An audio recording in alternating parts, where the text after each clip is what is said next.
Hi! ప్రకృతిలో అనేక రకాల మార్పులొస్తా ఉంటాయి కదా! ఈ మార్పులకి తగినట్లుగానే ప్రకృతి కూడా మన శరీరానికి అవసరమైనట్లు కావాల్సిన ఫ్రూట్స్‌ని అందిస్తా ఉంటుంది. వీటిల్నే సీజనల్ ఫ్రూట్స్ అంటాము. ఈ సీజన్‌లో ముఖ్యంగా మనకి లభించే ఫ్రూట్స్ ఏంటి అంటే బత్తాయిలు. ఈ బత్తాయిల్ని ఇంగ్లీష్‌లో మోసంబి అని కూడా అంటారు. ఈ సీజన్‌లో బత్తాయిల జ్యూస్ తాగడం వల్ల అనేక రకాల లాభాలైతే ఉంటాయి. ఈ బత్తాయిల్లో ఎలాంటి పోషకాలుంటాయి? మన శరీరానికి ఈ బత్తాయిల వల్ల ఎలాంటి లాభాలు చేకూరుతాయి? అండ్ ఈ బత్తాయి రసాన్ని ఎలా తీసుకుంటే మంచిది అన్నది ఈ వీడియోలో తెలుసుకోండి. ఇలాంటి మరెన్నో హెల్త్ రిలేటెడ్ ఇన్ఫర్మేషన్ కోసం ఛానల్‌ని సబ్స్క్రైబ్ చేసుకోండి. ఇప్పుడు టాపిక్‌లోకి వెళ్ళిపోదాం. ఈ బత్తాయిల్లో ఎలాంటి పోషకాలుంటాయి అంటే, ఒక 100 గ్రాముల బత్తాయిలు తీసుకోవటం వల్ల సుమారుగా మన బాడీకి 50 మిల్లీగ్రామ్స్ ఆఫ్ వైటమిన్ సి అనేది అందుతుంది. దీనితో పాటు 100 గ్రాముల బత్తాయిలు తీసుకుంటే అందులో 88% నీరుంటుంది.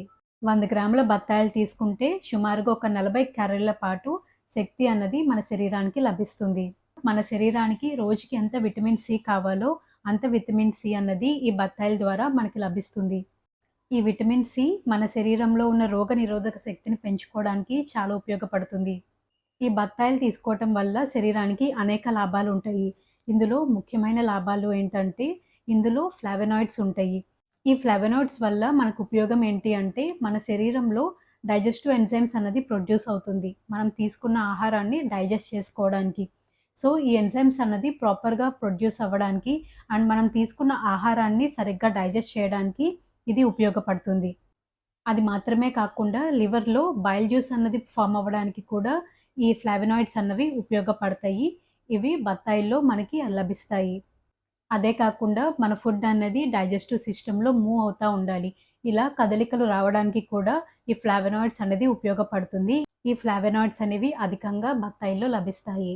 బత్తాయిలు తీసుకోవటం వల్ల ఇంకో ఉపయోగం ఏంటంటే, చాలా మందికి చిగుళ్ళ సమస్యలనేవి ఉంటాయి. నోట్లో పుళ్ళు పడటం ఇలాంటి ప్రాబ్లమ్స్ అనేది ఎక్కువగా ఉంటాయి. ఇలాంటి వారు బత్తాయిలు తీసుకుంటే మనకి కొల్లాజెన్ అనేది తొందరగా ఫార్మ్ అవుతుంది. అండ్ ఈ చిగుళ్ళ ప్రాబ్లమ్ కూడా తొందరగా తగ్గడానికి ఇది సహాయం చేస్తుంది. ఈ బత్తాయిల్లో డీ-లెమోనిన్ అనే కాంపౌండ్ ఉండటం వల్ల గాల్ బ్లాడర్‌లో ఏమైనా చిన్న చిన్న స్టోన్స్ లాంటివి ఫార్మ్ అయ్యి, వాటితో గనక మీరు బాధపడుతున్నట్లయితే, ఈ స్టోన్స్ అన్నది కరగడానికి కూడా ఈ బత్తాయి జ్యూస్ అన్నది ఉపయోగపడుతుంది. ఈ బత్తాయిల్లో సాపోనిన్స్ కూడా ఉండడం వల్ల యాంటీ బ్యాక్టీరియల్‌గా, యాంటీ ఫంగల్‌గా ఇది శరీరానికి సహాయం చేస్తుంది. కాబట్టి ఈ వర్షాకాలంలో ఎక్కువగా జ్వరాలు, జలుబులు ఇలాంటివి వస్తా ఉంటాయి.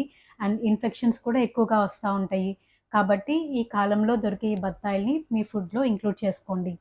ఈ బత్తాయిలు తీసుకోవటం వల్ల శరీరంలో ఉన్న గ్లూకోజ్ లెవెల్స్‌ని కూడా తగ్గిస్తుంది. దానితో పాటు బ్యాడ్ కొలెస్ట్రాల్ ఎల్‌డిఎల్ లెవెల్స్‌ని కూడా ఈ బత్తాయిలు తీసుకోవటం వల్ల తగ్గుతుంది.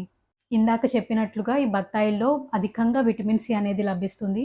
కాబట్టి జలుబు కానీ, ఎటువంటి ఇన్ఫెక్షన్స్ కానీ ఉంటే ఈ బత్తాయిలు గనక తీసుకుంటే ఆ ఇన్ఫెక్షన్స్‌తో పోరాడడానికి మనకి కావాల్సిన ఇమ్యూనిటీ అన్నది ఈ బత్తాయిల జ్యూస్ ద్వారా లభిస్తుంది.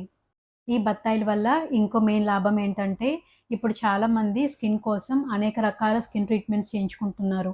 అలా కాకుండా ఈ బత్తాయిని గనక ఎక్కువగా తీసుకున్నట్లయితే, మన చర్మం కింద ఉండే కొల్లాజెన్ అన్నది గట్టిగా ఉన్నప్పుడు, మనకి చర్మం మీద ముడతలనేవి రాకుండా ఉంటాయి. సో, ఈ బత్తాయిలన్నది తీసుకుంటే దీంట్లో బయోఫ్లావోనాయిడ్స్ ఉండడం వల్ల, ఈ కొల్లాజెన్ మెష్‌వర్క్ అన్నది గట్టిగా ఉంటుంది. కాబట్టి ముడతలు రాకుండా అండ్ చర్మం కాంతివంతంగా అవ్వడానికి కూడా ఈ బత్తాయి జ్యూస్ అన్నది ఉపయోగపడుతుంది. ఈ బత్తాయిల్ని ఎలా తీసుకుంటే మంచిది? యూజువల్‌గా తినగలిగేవారు కొంచెం పుల్లగా ఉన్న బత్తాయిల్ని తీసుకుంటే దాంట్లో ఉన్న పల్ప్ కంటెంట్ కూడా వెళ్ళి అది ఇంకా శరీరానికి ఉపయోగపడుతుంది. అలా కాకుండా జ్యూస్ లాగా కూడా తీసుకోవచ్చు.